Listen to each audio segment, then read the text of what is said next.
every single day, each one of the services operates in all of the domains.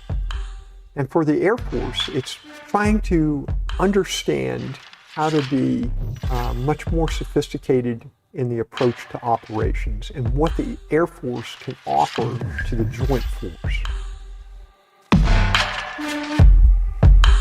Join us on this episode as we discuss Joint All-Domain Operations, why it matters to each airman, and its strategic implications. As a reminder to listeners, all topics discussed are unclassified, and views expressed by guests or hosts are not necessarily the position of the United States Air Force or the Department of Defense. Hello, everyone, and welcome back to the Deciphering Doctrine podcast. My name is Captain Truman Smith. And I am John Katzman. And we'll be your hosts as we interview our guest, Dr. Jeffrey Reilly, about Joint All-Domain Operations, or JADO for short. I think this is a great opportunity to pull back the curtains on this new doctrine element for some of our future Air Force leaders. And now for our guest. Dr. Reilly is the chairman of the Department of Joint Education at the United States Air Force's Air Command and Staff College, and director of the Joint All-Domain Strategists Concentration. Dr. Reilly is a retired Army officer with 26 years of active duty service. His theater-level planning and operations experience includes serving as a theater-level combined and joint operations officer, plans division chief, and member of the Secretary of Defense's 2 major theater war plans team. He is an adjunct faculty member for the NATO's Schools Operational Planning course, a speaker at the United States Air Force Weapons Instructor course, and a member of the chairman of Joint Chiefs of Staff's Military Education Coordination Council Working Group. Additionally, he conducted research on the design in Afghanistan during 2010, 11, and 12, and on the future of C4ISR in Iraq and Africa during 2016. He is the author of Operational Design, Distilling Clarity from Complexity for Decisive Action. Dr. Reilly, it's great to have you. We have a lot to cover, so let's get started. AFDP 3-99 is our guiding doctrine for joint all-domain operations and covers the Air Force's role in JADO. Could you share what JADO is and how it's different from standard joint operations? Definitely. First of all, I'd like to thank everybody for inviting me to be a participant in this podcast. JADO, at least the way that we're studying it, is very different than the Army's concept of multi-domain operations. In the first context, it is very different from joint. Joint is defined in our joint doctrine as activities, organizations, and operations in which 2 or more military departments participate. That is about collaboration and cooperation. It's about additive service capabilities. JADO is a maneuver concept, and it's characterized by 3 things: complexity, speed, precision. And it's executed in deliberately synchronized, sophisticated combinations of domains directed at destroying your adversary's interdependencies between the domains or protecting your interdependencies between the domains as you maneuver. Awesome. And I know a segment in 3-99 talks about the whole government approach. Can you provide some clarification on that? Yeah, the whole of government is actually a National Security Council process, and it's directed at integrating the 15 departments that we have, the executive departments that we have in our government, as well as the 138 different agencies that exist. So it's an immense task, but it's to bring them together, and very different and distinct from Department of Defense planning. Okay, so that's obviously like a lot of people, a lot of different joint partners and domains, but what's the benefit of actually bringing all these domains and joint partners together? The benefit is being able to approach problems from different angles and getting the expertise, especially in things, as we look at it, and I'm teaching my students, we see 6 domains. One of those domains is the human domain, composed of leaders, organizations that support the leaders, and then the population. The other departments and agencies that are available within the construct of how we do whole of government approach allows us to tap into a lot of different resources to exploit their knowledge and be able to come up with better solutions. You mentioned a minute ago the interdependency is in either attacking our adversaries' interdependencies or protecting our own. What interdependencies are you referring to? Yeah, if you think of a construct, we look at JADO as a continuum, and a continuum simply means a whole. So as I maneuver in one domain, potentially I may be exposing another domain by my maneuver because it's about prioritization. A linear example would be the electromagnetic spectrum, composed of cyber and electronic warfare, enables space to get to air, land, and maritime, to get to the human domain. That is a very linear explanation, but it's also how our adversaries view going against us. So if they were to cut the interdependency between the spectrum and space, it automatically has a ripple through the entirety of the system, that continuum. And it potentially could cause a collapse of our efforts in different areas. At a macro level, it could cause the collapse of an entire campaign. You mentioned the connectivity between everybody. So that's one thing that we've been noticing through reading 3-99 is there's a whole portion on intelligence in there. And one thing that I've noticed as being a pilot is I'm not super familiar with cyber and intelligence. So in regards to balancing intel sharing with security, how do you think we can change the culture in either promoting sharing, and when do you think need to know extends to just in case, where we all are kind of aware of the different types of assets that are available to us? Yeah, I think in several areas, definitely in cyber and also in space, we have a tendency to overclassify a lot of material. And by taking a realistic look at what actually is open source, literally on the internet, you can gain a function in terms of what everyone has information that they have access to.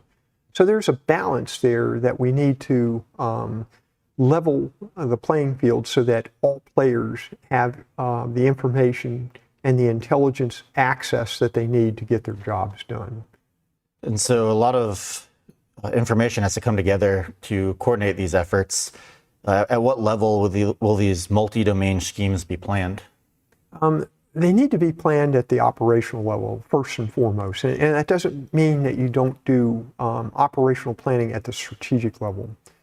What we're teaching our students, the Joint All-Domain Strategists, is that at the strategic level, there's a concept called strategic design. So you're looking at asymmetric options around the globe so that you can hit those touch points and stay at the level of deterrence rather than going into a significant area where there might be a threat there that would ultimately spill into outright conflict. At the operational level, is really the key focus. That's where you conduct your operations, where you're synchronizing these domains to ensure your exposure of interdependencies is as minimal as possible, while causing your adversary in your maneuver to open up their interdependencies and then go ahead and cut that link between their domains. In talking about the competition continuum, how do you see JADO as a leverage for our partner nations? How do you see this as more of a coalition piece, and how our coalition partners view JADO? I think it's very significant. Our coalition partners are definitely interested in this. In the past year, I've done at least 6 presentations to NATO organizations, whether it's partially at SHAPE or at the Command and Control Center of Excellence, or even the NATO Rapid Deployable Corps. So they're definitely interested in it. And this summer, I just got back from briefing the NATO Rapid Deployable Corps.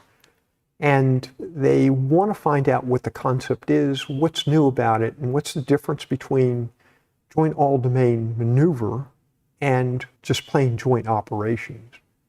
We've also been involved with the Indian Center for Land Warfare Studies. So as far away as India, they're looking at this concept, trying to define what it is, if it's of value, and how do they integrate that into their current concepts. So it's, as we learn more about it, We're still about a year and a half away from joint doctrine on what joint all-domain operations is. So we're moving towards it. Our allies and partners need to understand it so that they can be participants in it. And I'll give you an example. If we were to have an F-35 flying over and they were opposed by an adversary, and you had a Polish ATACMS missile company or battery down on the ground, that F-35 has the capability to go ahead and cue that Allied weapon system onto its target or onto a target that's more beneficial at the operational level. So there's definitely a way ahead, and I think the many nations that were involved in either alliances or coalitions are definitely aware of the potential of the concept. How do we ensure that our mission and unit commanders who are going to be having to make these multi-domain decisions, whether it's with allied nations or across domains to cyber, are prepared and well-trained to handle that task? Well, I think what we've got to do is right here at Air University. We've got to start at both non-commissioned officer arena. We've got to start at that level, rather. We've got to look at OTS, what happens at the Squadron Officer College, what's going on at Air Command and Staff College, and even up to Air War College. I don't think we're anywhere near that yet. We're still in our infancy, but we're moving towards that. And that's the group that I'm teaching. I keep them for 10 months, and they get a very advanced education looking at problems like this and concepts that are about 5 to 10 years ahead of where everyone else is. I think the value, though, is literally right here at Air University. All right, so what does all this mean? What does JADO mean for the big Air Force?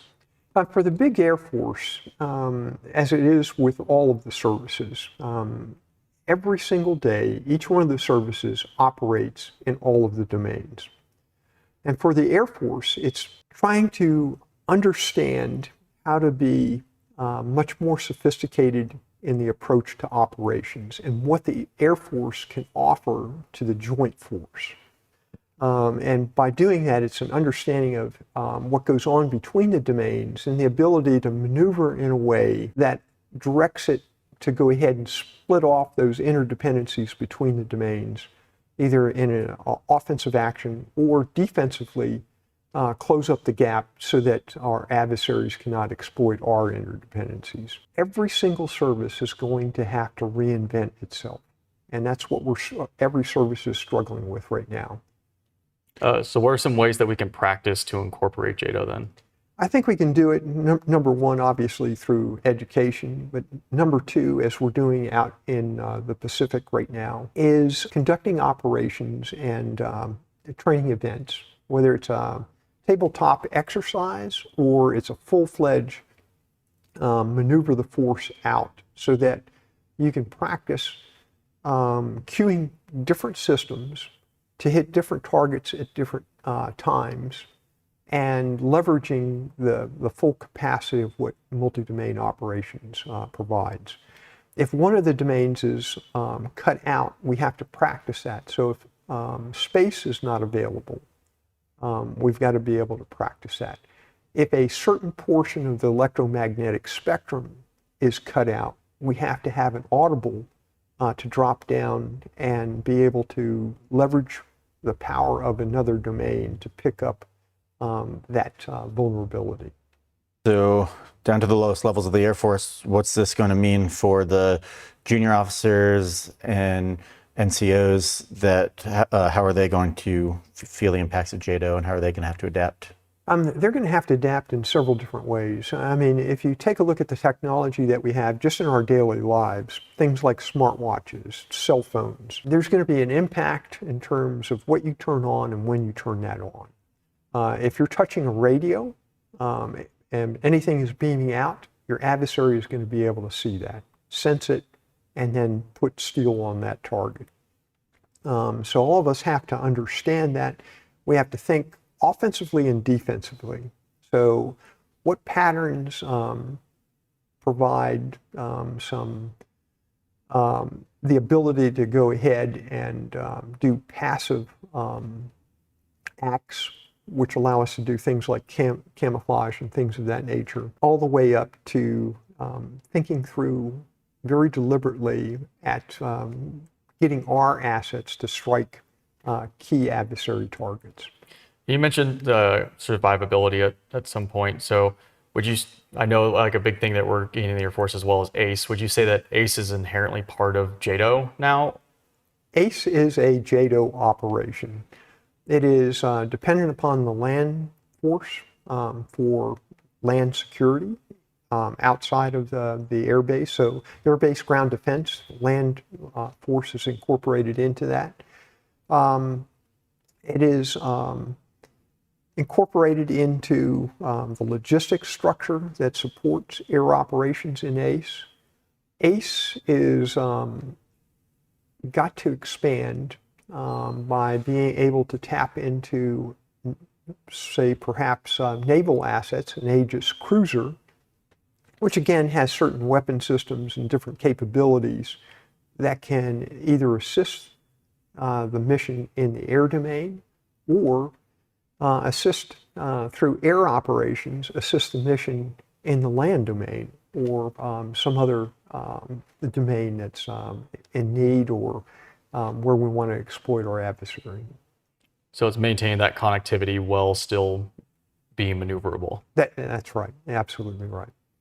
You mentioned adversaries, so that's a good opportunity to focus in on what they think of JADO. So could you help us understand what's China's reaction been to JADO? I don't know if we have I haven't seen any specific reaction to 399. But the way they look at operations is very different than the way we do.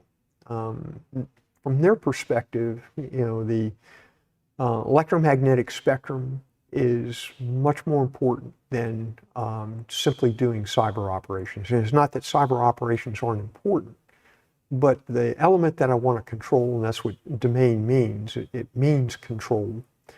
When I'm maneuvering against the Chinese, their concept is to go ahead and break the interdependency between electromagnetic spectrum and space, and everything else starts to collapse.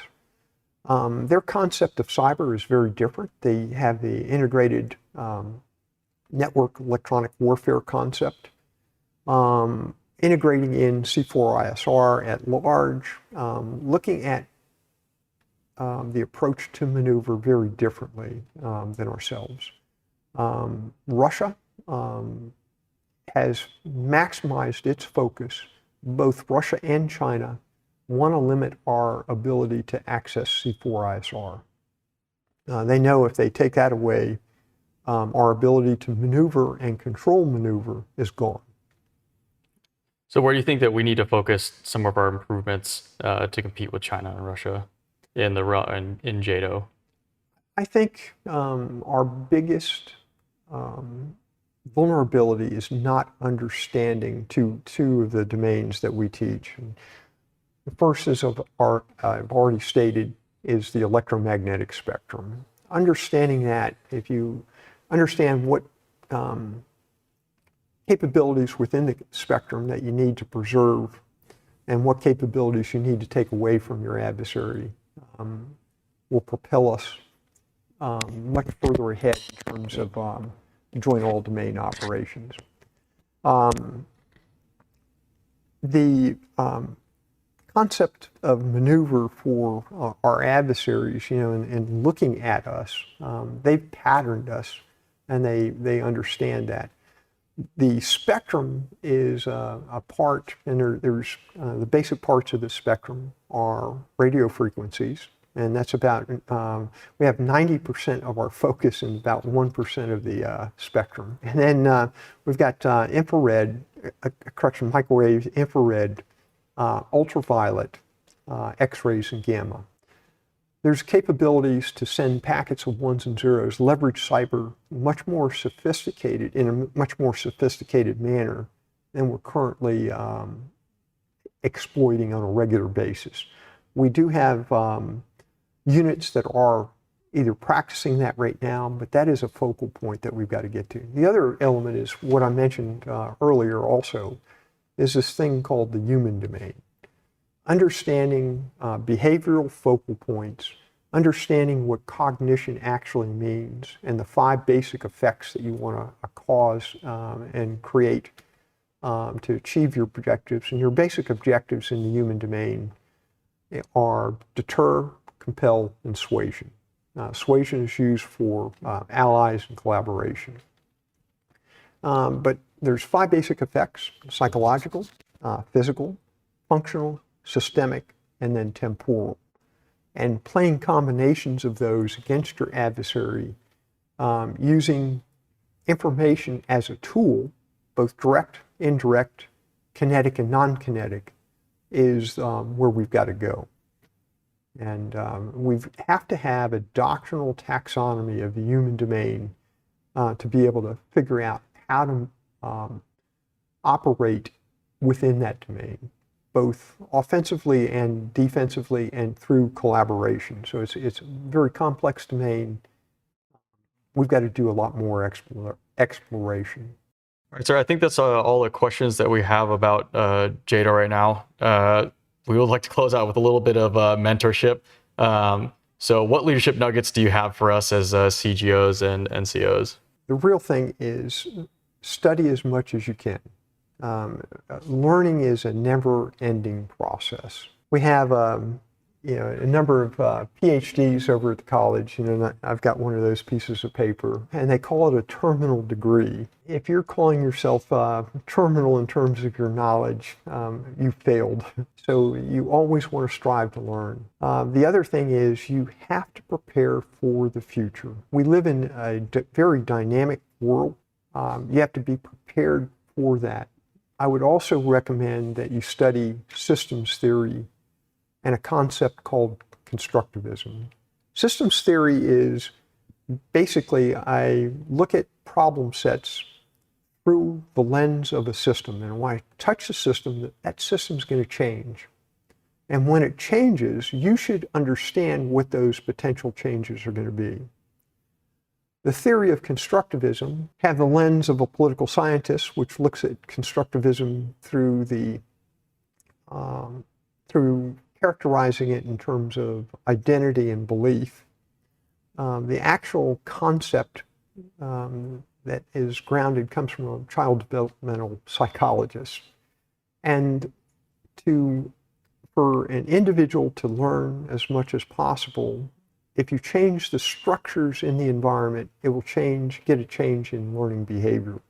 Well, if you just take that basic construct, if I have a system and I change the structures within the system, how is that going to change the behavior of my allies? How is it going to change the behavior of my adversary?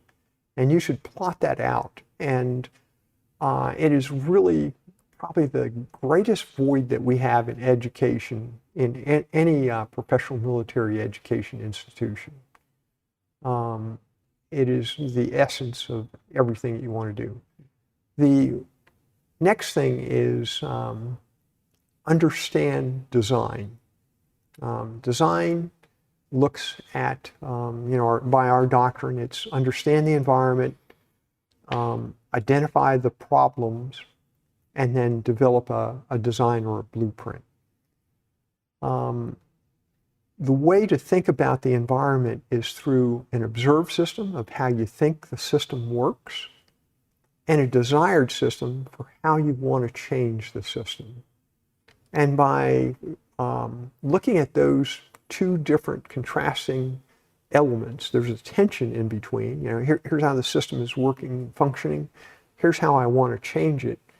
You've got to assess things like the tension between what you want and your adversary wants, where you converge, where you diverge, what barriers are in your way to achieve the change in the observed system. After I've done that, I then can identify my problem sets, because the system's going to change over time as I touch it. So I should figure out what my problem sets are and then I align my decisive points along those problem sets. Those are in essence, your lines of operation. At the component level, they're lines of effort. Lines of effort, slightly different. We teach very differently in terms of how we teach design. At the strategic level, it's strategic lines of engagement. You're aligning strategic imperatives, which are how you're emphasizing the national instruments of power. At the operational level, the doctrinal approach is aligning decisive points along your lines of operation. At the component level, I'm pulling down the decisive points from the operational plan, putting that on, let's say, the CFAX lines of effort, and then I'm showing the CJTF commander what air power is doing to achieve that joint or multinational or alliance of some sort decisive point. So those are end up being tasks. And by being able to do that, you can convey pretty clearly a vision for approaching a very complex problem. We had an intro to design thinking in our SOS curriculum, and I said one day, see it applied in the manners you were just speaking to. Oh yeah, you got to invite me over. I mean, just right next door. I definitely appreciate that ode to like lifelong learning, because I feel like that can be kind of intimidating sometimes. Like I remember when I first joined and they talked about Doctrine, and I looked at AFD1, and I think back then it was a pretty big document, and a bunch of the other doctrines are all pretty big documents, but I didn't realize how much those have been curtailed down now to about 30 pages, where they're pretty consumable by everybody now. So I think moving into that as well, as far as focusing on the lifelong learning, what 3 books would you say have changed your life, or you think like everybody across the board should read these books? That is challenging. I mean, I've over my lifetime, I mean, you read hundreds, if not thousands of books, or parts of books. There are a number of different books that have had an effect on me. Thucydides, the Peloponnesian War, is a classic. Shimon Navet, In Pursuit of Military Excellence, which is about maneuver. It's a very thick reading book. It's not an easy book to read.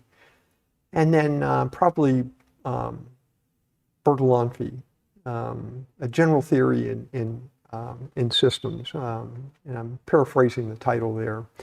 But it's actually about botany. Oh, really? Okay. But embedded in there is the concept of systems. So you have a microsystem. It might be a plant.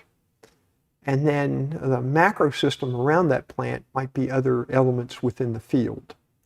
And then the exosystem would be the atmosphere, rain, things of that nature.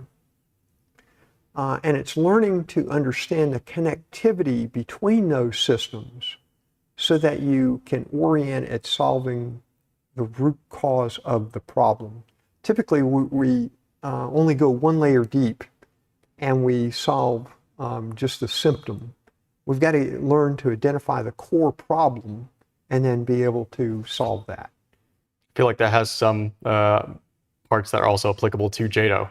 Yeah, They're not like multi-connectivity to try and like solve a problem set. It's exactly what it is. And it's built with mathematical formulas about photosynthesis and things like that. Okay. It was a very dry read. I hesitate to recommend it, but it is a good conceptual reading. And you have to learn, in terms of looking at education, read things that you're not comfortable reading about. Mm-hmm. That's where true learning is. If you always go to history, we place too much emphasis on history. It's a known. So I already know what happened. There's a comfort feeling there. I can use some of the examples, but no two circumstances in history, no two environments, no two adversaries are exactly the same. So, doing a miscue of thinking I'm going to solve the problem by replicating what's gone before may not be the smartest way to solve the problem.